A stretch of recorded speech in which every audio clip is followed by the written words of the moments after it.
All right, we're back. So I didn't miss yesterday. Okay, I didn't miss it. I know there's not a video up from yesterday. I can explain. I recorded the video. I put the video up, posted it, and went to watch it back this morning, and it had no audio. So I think my mic was kind of bugging out a little bit for whatever reason. So I had no audio in the video. I put it to private. The reason I didn't delete it completely is A, because of the algorithm, and B, I really like the team. I like it a lot. I think it could win us $50,000. I actually really do like it. So I'm going to show it to you. I'm keeping the video on reserve because if something were to happen where we win like a decent spot in the tournament, then I'll go back and do like a reaction video, so you don't have to watch it with without any audio, because no one wants to watch an hour-long video with absolutely no audio, no matter how good the draft is. So I'm going to show it to you now, just so we all can remember which one it was. And this is it. This is the team we ended up with. Joe Burrow, Matt Stafford, Zach Wilson, Joe Mixon, Aaron Jones, Alvin Kamara, Mark Ingram, Deontay Foreman, DK Metcalf, Brandon Cooks, Michael Thomas, Garrett Wilson, Michael Gallup, Tim Patrick, Devontae Parker, John Mechie, AJ Green, Dawson Knox, Hunter Henry, David Njoku. I really do like this team a lot. It was a really fun draft, but unfortunately, we didn't really get to leave it up and leave it for you guys to see. So we're back. Best ball, or the puppy draft, is completely full. So you know what that means by the name of this video. We are getting into a best ball mania $25 entry shot at $2 million to first. I'll flash the prize money up here just for shits and giggles. $2 million to first, $1 million to second. I believe $1 million goes to the first place, or the person with the most points scored at the end of the season. I think heading into playoffs, if I'm not mistaken. So this is a bigger tournament for sure. I would say it's the big boy tournament, but they have a new one out right now that it's called the Bulldog. It's a $500 entry. I think the prize money for this one's actually bigger for Best Ball Mania, because this is only 20 grand. Because even though it's a $500 entry, there's only 216 entrants. Because I don't know. I wouldn't want to do this draft. It's not as fun to me. So we're in a Best Ball Mania. We're the only person here. I guess no one drafts at 5 o'clock. I guess, I don't know, everyone's at work or something. But yeah, we're going to get into this. I'm really excited. I've only done one Best Ball Mania draft. While we're waiting, let me remind you, if you want to get into some of these Best Ball Mania drafts or any other draft on Underdog Fantasy, they're probably going to come up with another puppy tournament in the next couple weeks, if I had to guess. So sign up for UnderdogFantasy.com. Your first deposit between $10 and $100 gets matched 100%. So if you put in $100, you would get another $100 the same second. You can get into You can get into a bunch of these drafts. Get in here, have some fun. It's not really, I don't know. It's not like betting parlays where you kind of make the bet and you just wait. Worst case scenario, you put your entrance fee in and you have an hour of fun. Just look at it like that, like you're paying for an hour of fun. Because for me, I love doing these. I look forward to them every single day.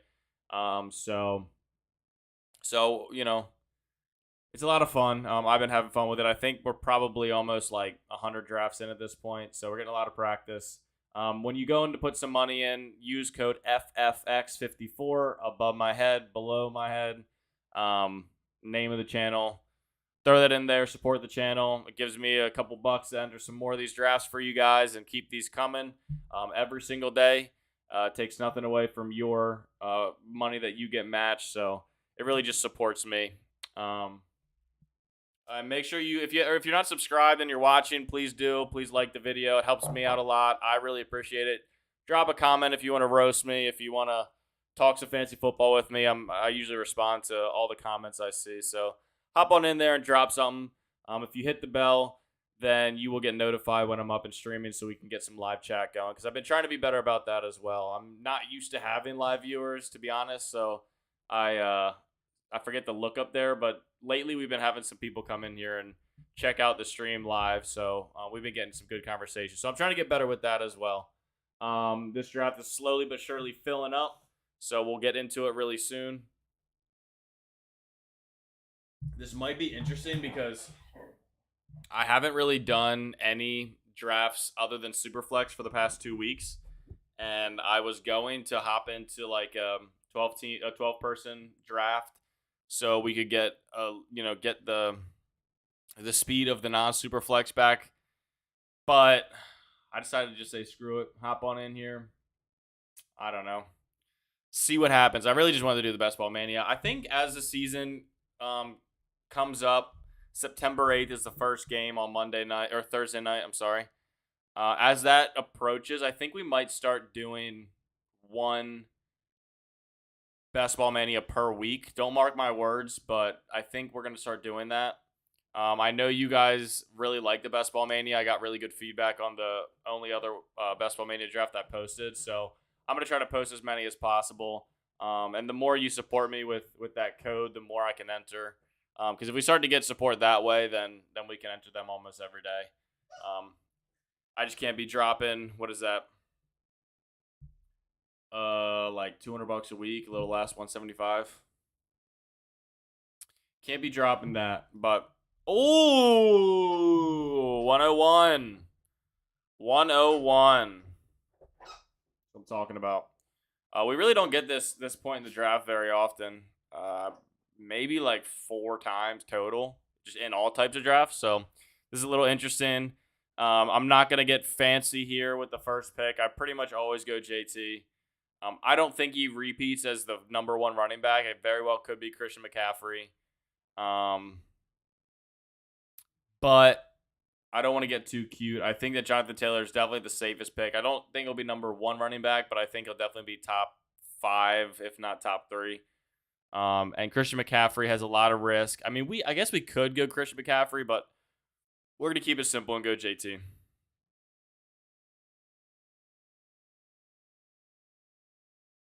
We're going to keep it simple and go JT.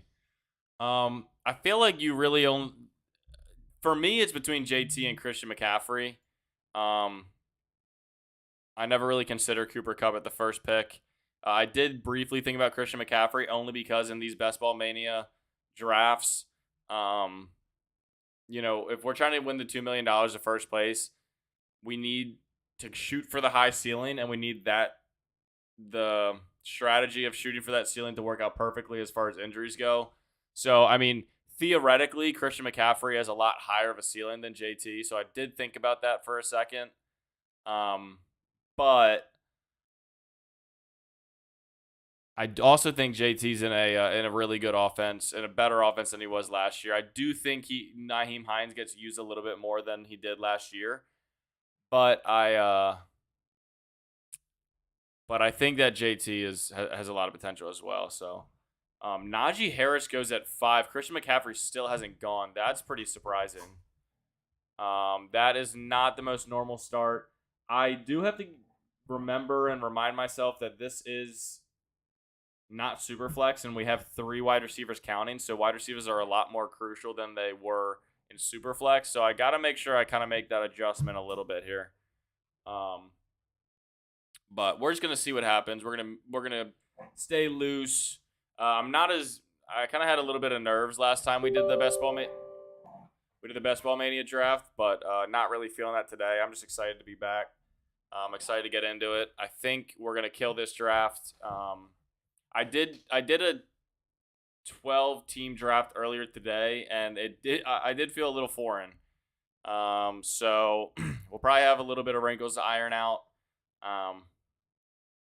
But I'm not too worried about it.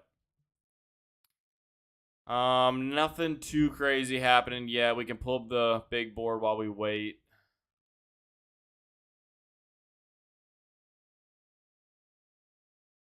Yeah, so you guys probably know by now that I actually don't like picking at the 101. or 2 or 3 for that matter. I think it's a lot of time to wait in between picks, but I like the 12th pick. I like the 11th pick. I'd rather be at this end of the draft than the beginning of the draft. I know that seems kind of counterintuitive, but I actually really prefer the way this side of the draft shakes out as opposed to the front. Because most likely around here we're gonna have to pick. We'll probably go with another running back and I don't know, the receivers in this range is why I don't love picking up here. Not at number 1. Like Jonathan Taylor's cool. But 24 and 25, I feel like I'm always getting like a T. Higgins and Keenan Allen and like people like that, which they really don't excite me that much. So hopefully we can get someone exciting fall to us at the 24th pick, but we'll just have to wait and see. One thing to note is Travis Kelce did not go in the first round. That's a little bit interesting and doesn't happen a whole lot. Usually you see him go early. I'm sure he's going to go here in the next 3 picks, if I had to guess. But him getting delayed could give us a possibility of getting Mark Andrews falling to us. But I'm also not going to count on that.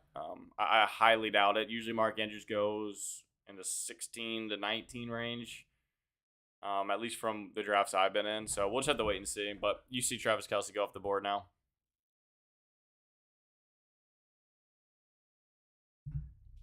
And I don't know about you guys, but the 13th pick is kind of still the first round in my eyes. Because, like, when I'm picking at the turn, I just pick who I... Like, the first person I pick is out of the 2 picks is just the person I am more positive on, and I think on the other one for a second. So, like, just because he picked Travis Kelce at 13, I still kind of consider it the first round just because he could have picked it at 12. I don't know. That's probably stupid. But that's my mental gymnastics. You see the underdogs run around the back. Can you see them? They're wrestling. I'm sure you can hear them. Yeah, there's their little tail. Ziggy and Xena are the underdogs' names. So they came in to show some support. They knew we were doing the Best Ball Mania draft. They wanted to make sure they were here to watch us win a bunch of money. Because if we win the $2 million, that means that they get a lot of bones, toys, and treats. So they're invested in this as well. Saquon Barkley has been moving up the board. I've noticed when I first started drafting, Saquon Barkley was actually going in like this 31-32 range. He was going like mid-3rd round and sometimes even later. Now you see him going more towards the middle of the 2nd round. Because I think people are starting to remember the talent that he is. He's had a hard time staying on the field, but when he is on the field, like he had one of the best rookie seasons of all time at the running back position. He had over 2,000 yards from scrimmage.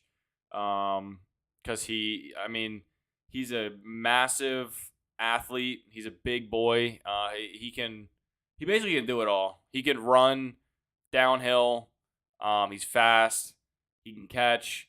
I heard that he's lining up all over the offense, like in slot positions, and they're using him in other places in the offense as they revamp the Giants' offense and try to give them a second win. So I don't blame him. I like Saquon Barkley this year, and if he got to 24, I absolutely would have taken him. We have some of these receivers. Like we had a little bit of a running back run there, so we're gonna have. Oh, Mark Andrews does fall to us. This is interesting. Mark Andrews and see, this is what we were looking for. Mark Andrews falling to us to get him paired with JT. That is kind of unique. That does not happen all the time. So we're gonna take him. It's just who do we want next? Kamara scares me. Javonte scares me.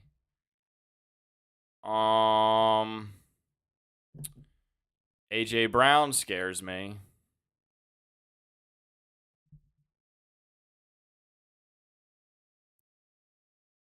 Let's go Kamara.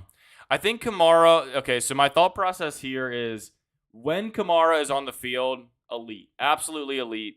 What was the ADP of AJ Brown? like 25, which is where we're at. Yeah.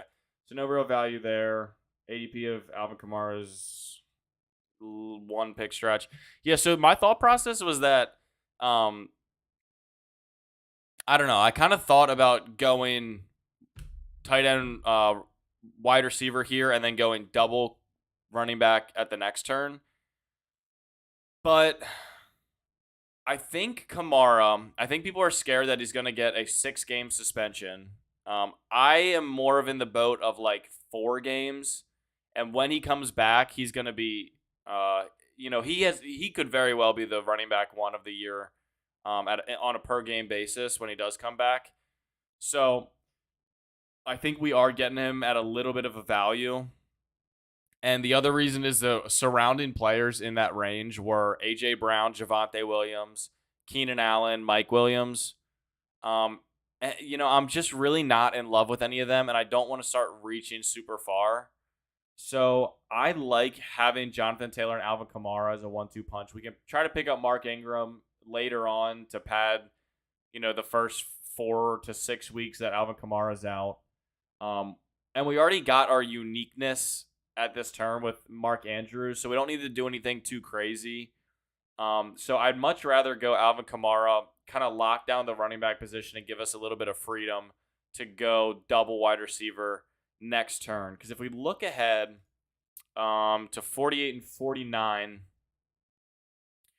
we're looking up in this DK Metcalf, Gabe Davis, Lamar Jackson range. Now, the interesting choice that comes up is do we go like Breece Hall? Do we punt wide receiver a little bit? Now, this might be the super flex routine coming out in me to even consider that. But we do have a few options here because the reason I say that is I was thinking I was going to go two wide receivers, but I don't love Allen Robinson. I don't love DK Metcalf, although he's the wide receiver I would pick between these 3. Gabe Davis, good, but not in love with them. So my head started to go to the Breece Hall, Lamar Jackson strategy, or do I go like Lamar, Rashad Bateman, get a double stack with Bateman and Mark Andrews, and go that way? Because I think they're both very good options. We're going to end up just, we'll have those 3 options in our head because it is still an option to go like DK.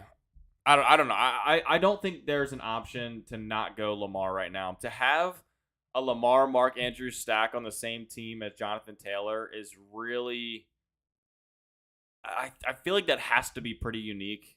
I do love that idea. Lamar Jackson is going to have one of the MVP type seasons. I'm telling you now. Hate on him as you wish, but you can't hate the facts at the end of the season. I'm telling you, Lamar Jackson is going to have an insane season, which means Mark Andrews is going to have another crazy season. I think Mark Andrews takes a step to be the number 1 tight end definitively after this year. Plus, it's almost like a take what you're given type of role. So, like, what is this? Go away. So if I don't know, just being that we got Mark Andrews where we did, I feel like we have to stack him with Lamar. My only question is, do we stack him also with Rashad Bateman, or do we go Breece Hall, which we don't because Breece Hall's gone.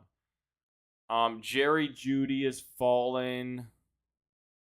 Doesn't really affect us a whole lot. I could go like Jerry Jeudy Lamar.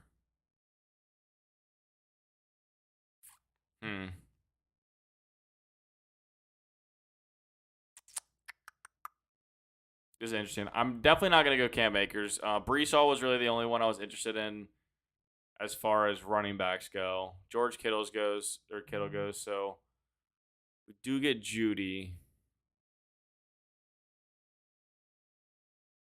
I think we go unique here and go Jeudy. Ready for training camp.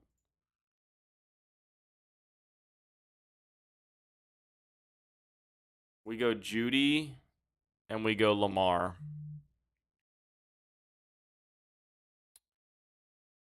Um, I think that's more unique than going Lamar and Rashad Bateman.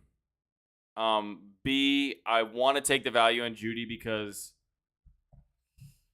I don't know. I think you could definitely argue either way. Here, and you might think I'm crazy for not going Lamar, Rashad Bateman, but I do like that pick. I think we have a really unique build here, which is good. We have a very balanced team. We have a stud at every position. Although I'm not gonna necessarily lump Jerry Jeudy into the stud category, I guess, but he could be. He could prove that he is a stud here in this next year.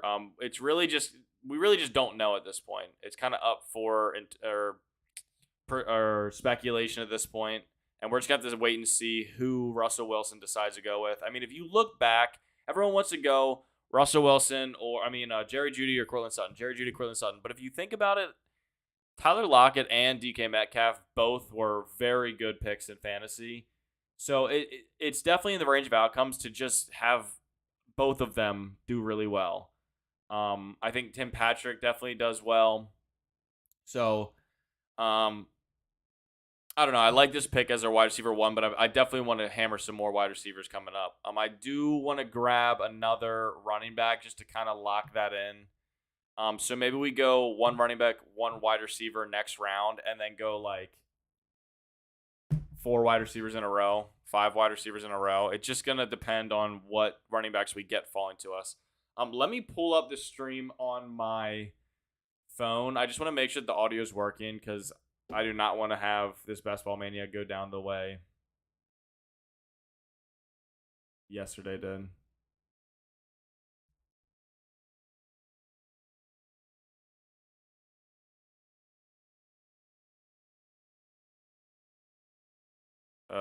Is this audio not working again? You gotta be joking. Hold on, guys. You gotta be joking. Hold on, guys. Testing. You gotta be joking. Hold on, guys. It's a conception. Testing. Whoa! Wait for it. It's a conception. Testing. Whoa! all right. That's enough. It works. All right, it works. So yeah, I think what we're gonna do is try to go running back. Although I will say I'm not in love with Elijah Mitchell or Antonio Gibson, to be honest. If we look at the big board, our next picks after this turn are going to be 96 and 97, which gets us into this range. I don't know. Maybe I go like a Miles Sanders. Unless he just went. Yeah, maybe I go Miles Sanders, actually. I do like that. I know he's a reach. Am I crazy for not taking Antonio Gibson? Please let me know. I don't know. This is tough.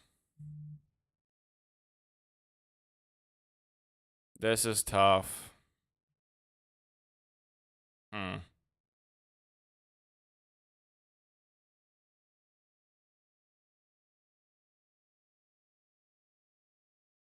We're going to go Elijah Moore.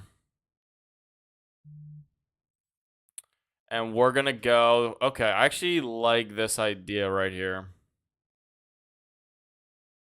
We're going to go Devonte Smith. I really like Devonte Smith this year. I think what our wide receiver room looks like right now is just a bunch of unproven young studs. Like, it's going to be interesting to see. It's almost like I'm drafting that next generation wide receiver room. Now, the risk in that is that it's very possible that 2 of these 3 guys bust and they just don't pause. They just don't give me what I think they're going to. Like Jerry Jeudy is, I don't know.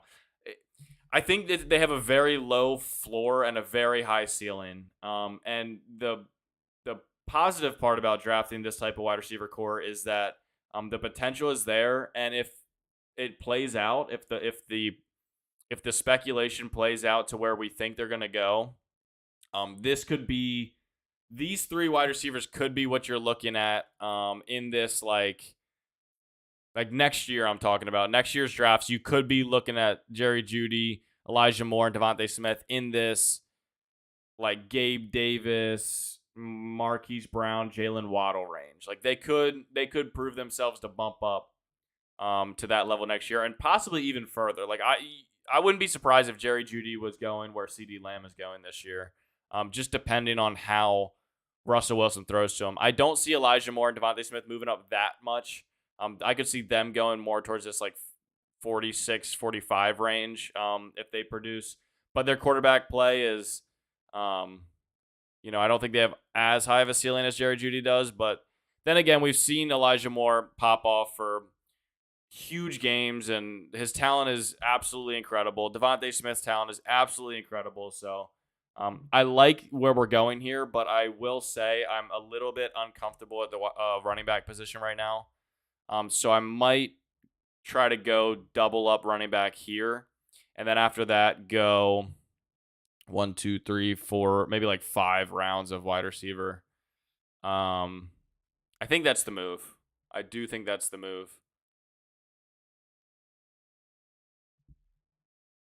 This is a little bit of an interesting draft. It's actually very interesting. I think it's an extremely unique team. I think it's a team that has a very high ceiling.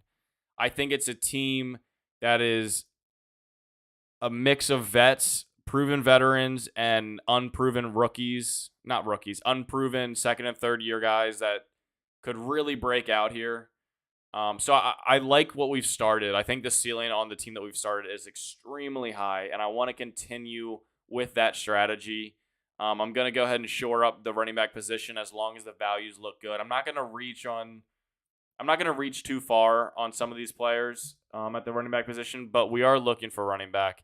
Now, one person I've really pulled back on is Ken Walker, just because of what Rashad Penny has proven and been doing. And if Rashad Penny can stay healthy, then Ken Walker is, I don't want to say useless, but he's a lot less valuable. But then again, it's like, do you want Ken Walker or Cordero Patterson? And I think the ceiling is a lot higher on Ken Walker than it is Cordero. Same with Melvin Gordon. What's our next turn? 120 to 121. Let's go ahead and look ahead. 120 to 121. It's kind of this wide receiver range, really. 120, 121. Yeah, I don't like the running backs there.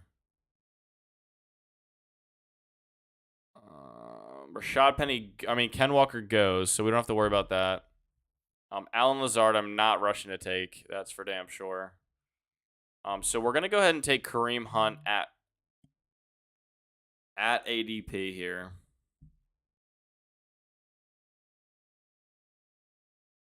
It's just if we want Melvin Gordon or Cordero.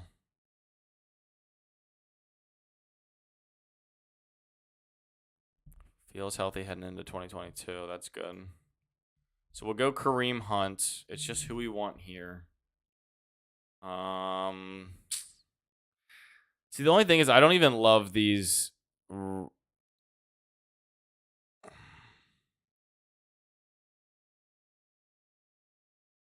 go Cordero. I mean, he's our running back 3 or 4 in this offense, so we don't need a whole lot. I do think he has access to some spike weeks. I think he's going to be a large part of that offense because he's really the only veteran receiving option on that team. Receiving and running option, actually. So they might filter the offense through him a lot.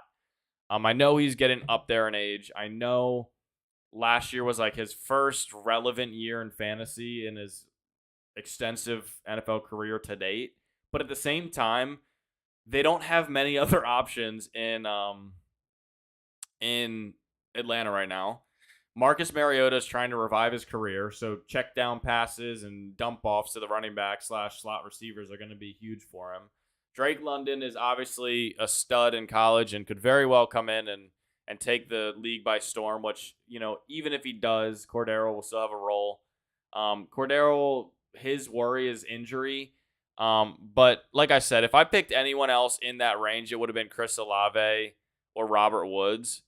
So I did think about Chris Olave to kind of keep our trend going in this wide receiver position, but going double running back here, I feel like I've really solidified that running back room.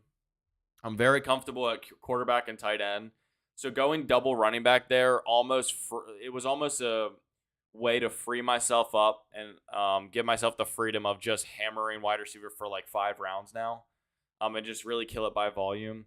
And if there was a wide receiver in this range that I loved, I would have went wide receiver over those 2 running backs. But I just didn't. I didn't love any of those wide receiving options. I really don't. I like some of them, but I feel way better about locking down the running back room and just killing the running or the wide receiver position by volume. I think we have a solid start. And I do think I'll go like 9 receivers this draft. Now the question is, what receivers do we want to go?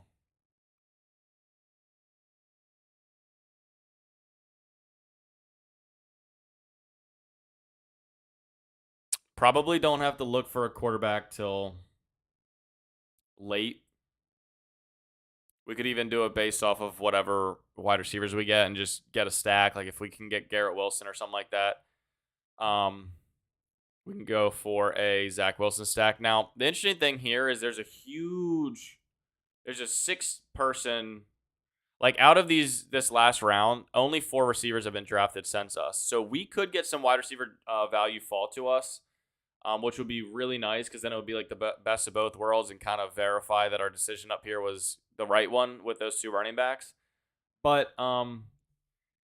this is what we always talk about is make sure you have a plan and make sure you go into it.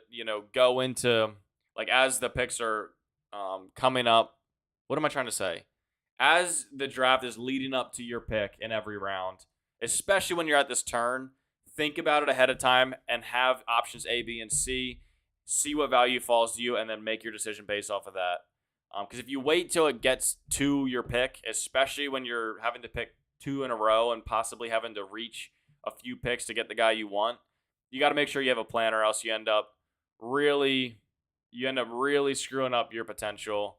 A lot of times, what happens to me is I'll actually, if I do that where I wait for my actual pick to start thinking about it, I'll end up accidentally auto drafting because I think too long and push the timer too long, and then I get screwed. So, I do like to think about it and kind of have an idea of what we're doing. So right around this 118 pick, we'll go back to the board and see what we're looking at. Chris Olave, if he fell to us, that would have been awesome. Which he doesn't, which isn't a big deal. That would have been a kind of a tall ask. We're at pick 120.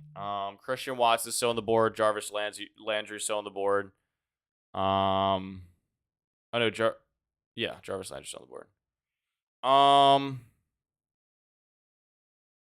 It's just who do we want here?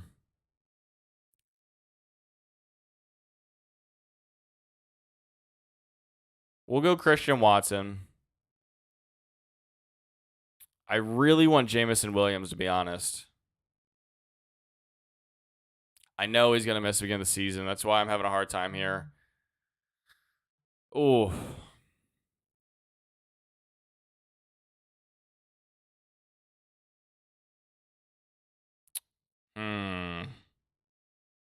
What receiver do I want?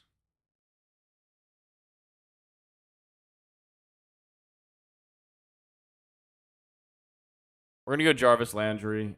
This is giving us a potential stack with Jameis Winston at 150. Probably should have looked that up a little bit earlier. And we could go with Jameis Winston next round.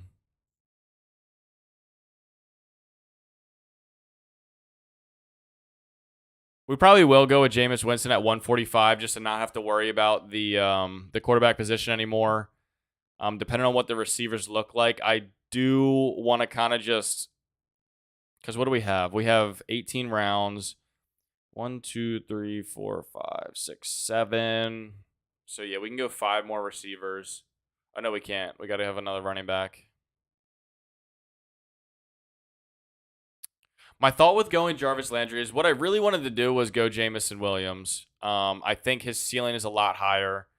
Rondale Moore probably has some really big spike week games, but I feel like that's kind of the trend that we went with Jerry Jeudy, Elijah Moore, and Devonte Smith.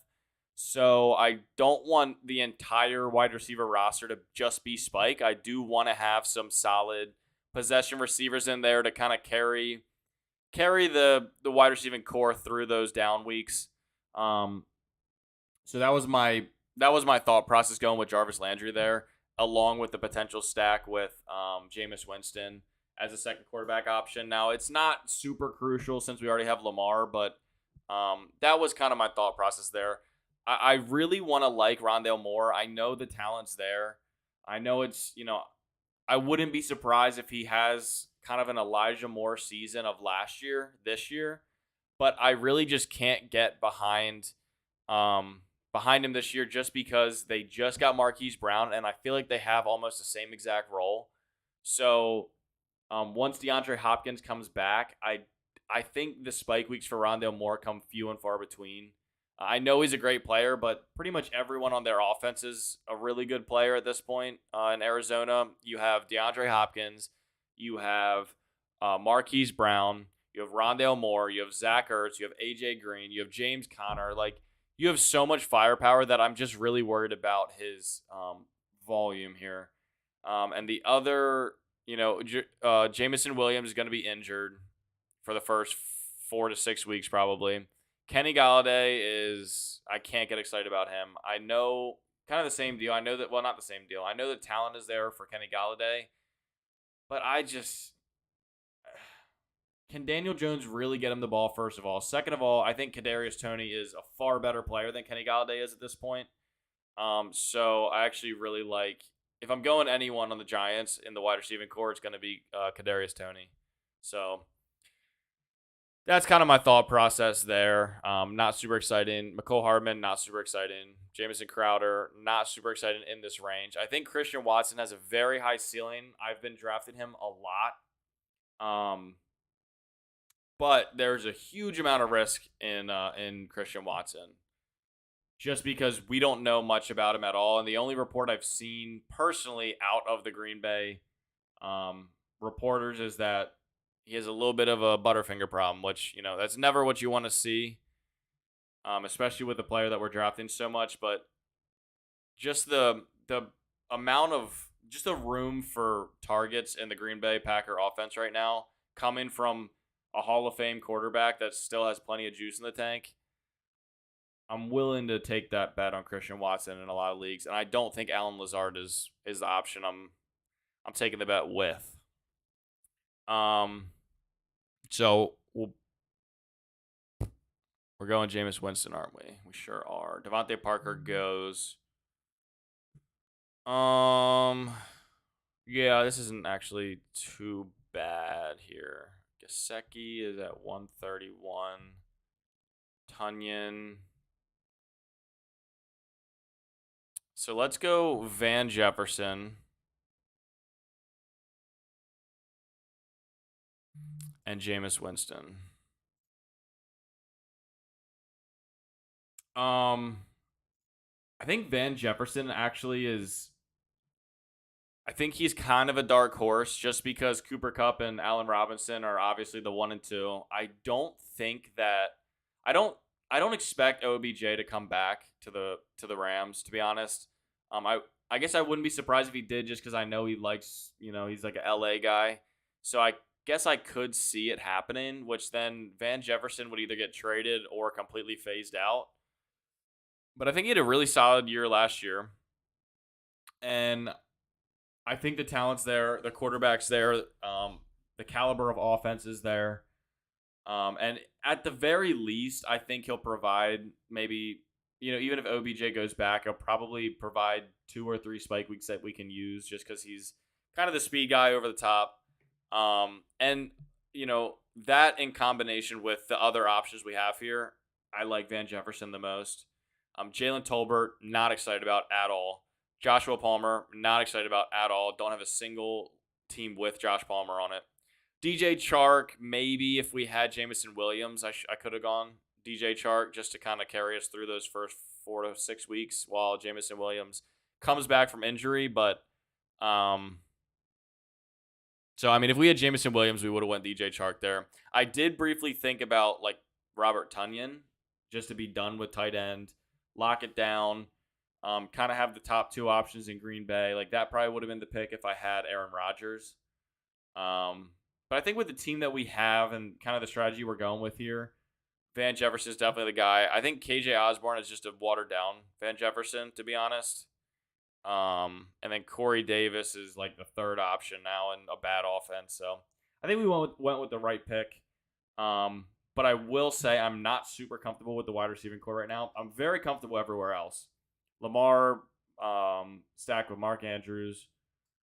Jameis stacked with, I guess Jameis is now stacked with Kamara and Jarvis Landry. So that's kind of nice. And what would take this team to the next level is if Michael Thomas gets traded before the season or during the season, which I think is very possible. And in my opinion, that's very likely. I think the relationship between Michael Thomas and New Orleans is tarnished. And I think that he's going to move on. It's just to where. Now, the worst thing that could happen for us is if he gets traded to the Packers. That would suck. Because then that would kind of knock the value way down of Christian Watson. But then it would, I'm kind of hoping that what would be a good fit for Michael Thomas? Let me think. What would be a good fit? What teams need wide receivers? Kind of the Chiefs are always in that conversation. I just read an article on when Terry McLaurin was in, when he was in his contract talks before he got paid. They were talking about teams that would benefit from him. I'm trying to remember who. Oh, the Colts. The Colts would be crazy. If Michael Thomas went to the Colts, that would be nuts. That team would take a huge step. And I mean, that team would be a Super Bowl contending team at that point in my eyes. So that would work out for us as far as this fantasy team goes. But I mean, one thing we definitely are rooting against is for him to go to the Packers. That's for sure. For this fantasy team, but also I just don't want to see Michael Thomas with with Aaron Rodgers. I really don't. I think that would be really deadly. And even worse probably would be if he went to the Chiefs, just because we're Ravens fans, and I do not want to have to play Patrick Mahomes with Travis Kelce, Michael Thomas, and Juju. I mean, our secondary is looking really good this year. One of the best in the league, I will say. But man, that would be quite the super team. But I mean, that's really no different than what the Rams are doing right now. They're just building super teams and kind of saying screw everyone else. But we got to start thinking about who we're going to take here. I could take a tight end. This range is really getting dicey as far as wide receiver goes. God. Is a really shitty range for wide receiver.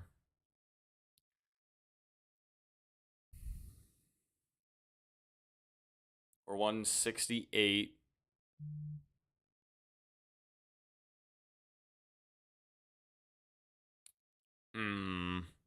I hate Sammy Watkins and Robbie Anderson. I really do. I think Cameron Brate gets replaced. David Njoku's a bad quarterback. Like, this is a really gross range. I ain't gonna cap.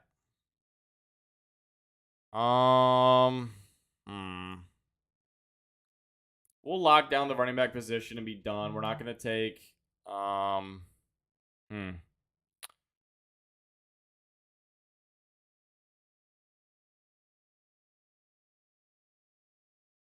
Ew.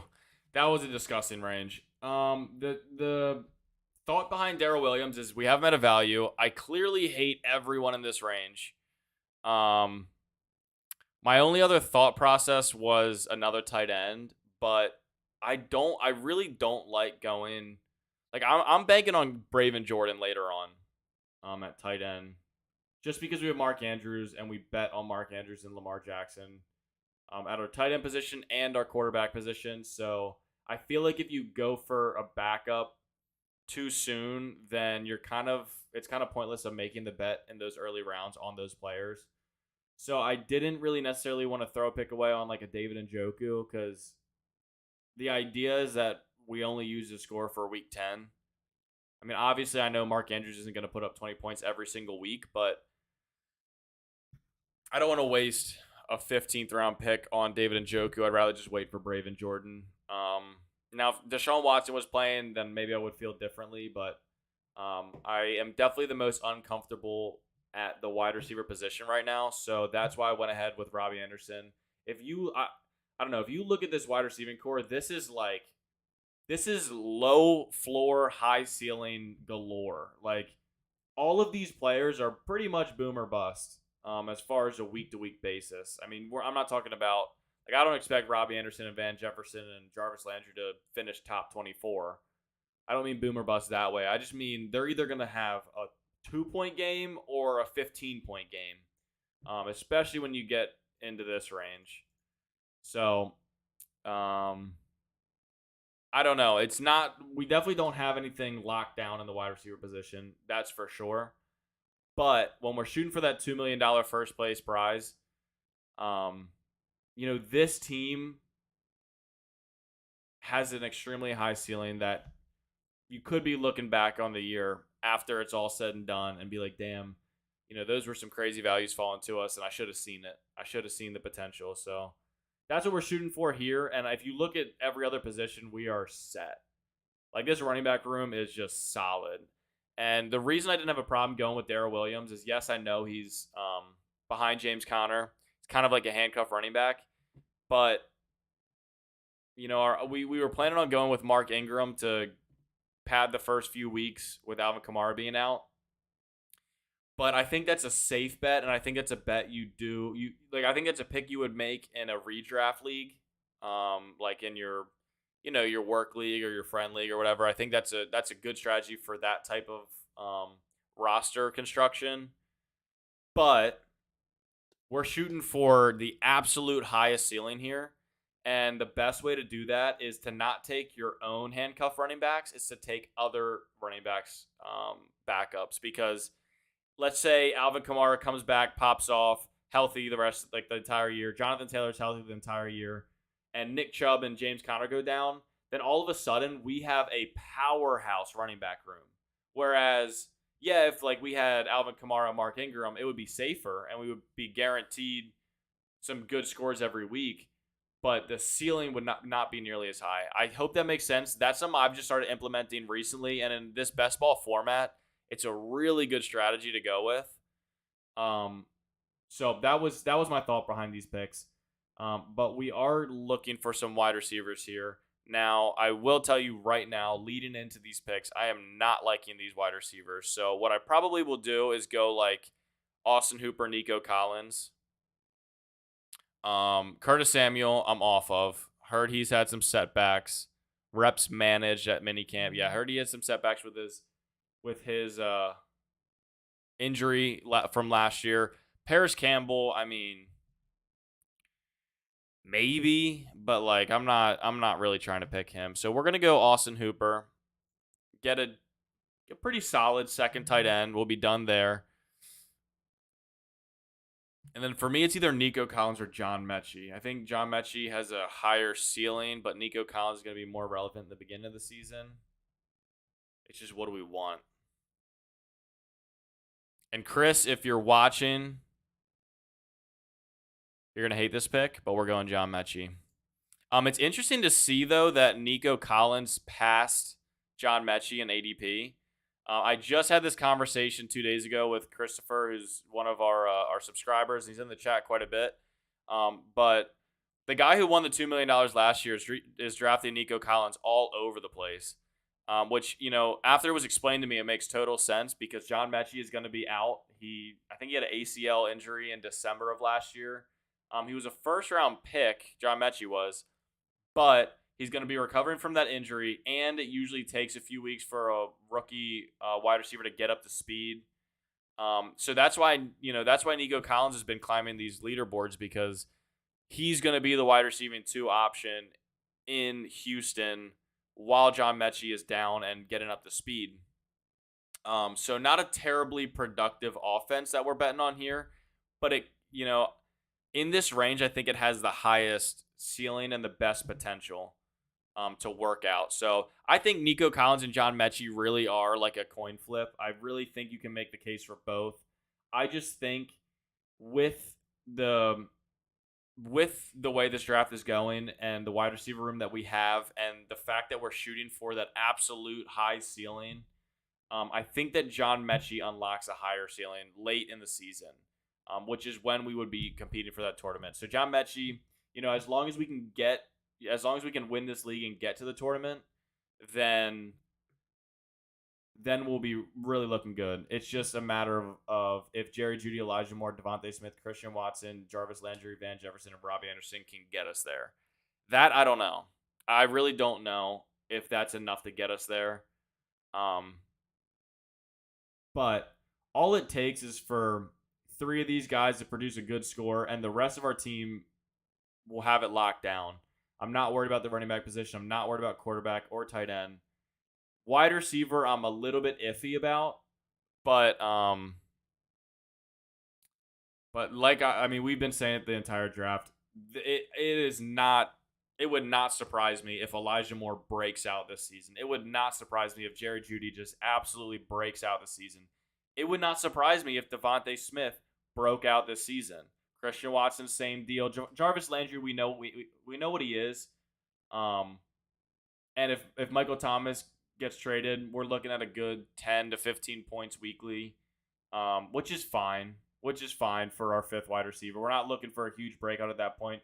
Van Jefferson and Robbie Anderson, we're just looking for a 15-point game here, a 20-point game there, a 12-point game there. Like, we're not expecting a whole lot out of them except for a spike week here and there. John Mechie is kind of our late season tournament winner. If you look back at the players that won the tournament from the Best Ball Mania tournament and the Puppy Draft tournament from last year, most of those teams have Rashad Penny and Amon-Ra St. Brown. And John Mechie could be the Amon-Ra St. Brown of this year. And that's what we're going to need out of him if we're hoping to get to the $2 million prize this year. So that's why that is why we went with John Mechie there, just because we're hoping for him to be that Amon-Ra St. Brown type player. Now, for our last pick, we're definitely looking at a 9th receiver, just like we said. It's just a matter of who we want. Byron Pringle is always an option. Brian Edwards is always an option. Let's see. Julio Jones is always an option. He could be not anymore, but he could have been a Colt next year, which that probably would have worked out pretty well. Raheem Mostert is really falling, which, I'm not going to be the one to pick him, but